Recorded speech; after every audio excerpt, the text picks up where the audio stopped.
how do I prepare my mix for mastering?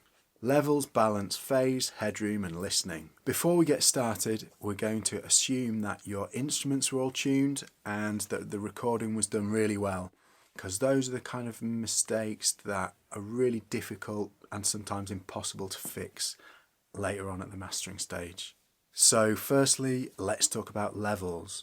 This is making sure that all the different elements of your mix are in harmony with each other and everything is sitting at the correct volume. The guitars aren't drowning out the vocals, the kick and the bass are sitting nicely together, and there's nothing that's too loud or too quiet.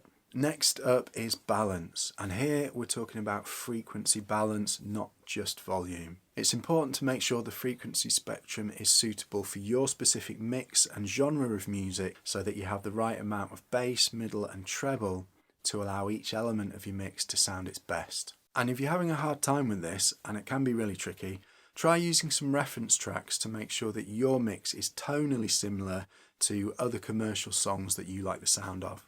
Next up is phase. This is a little more tricky and takes a bit more experience to hear, but here's a trick to help you notice if anything is out of phase. And that is to hit the mono button. And when you do, if any elements of your mix disappear or change drastically, that could mean that there's something out of phase in your mix. Now this can sometimes be solved by simply inverting the phase of the offending track with this button.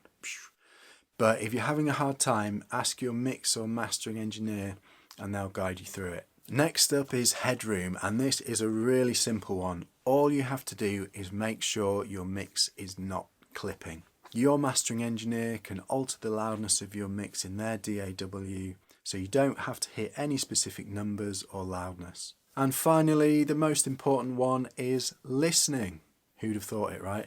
And the point I'm making here is to take your time and listen to your mix on as many different systems as possible. And this will help highlight any areas of your mix that you might want to go back and fix before sending off to your mastering engineer. And I know you're really excited to get your tracks off and release them and get them out into the world, but a little bit of patience here really pays off, trust me.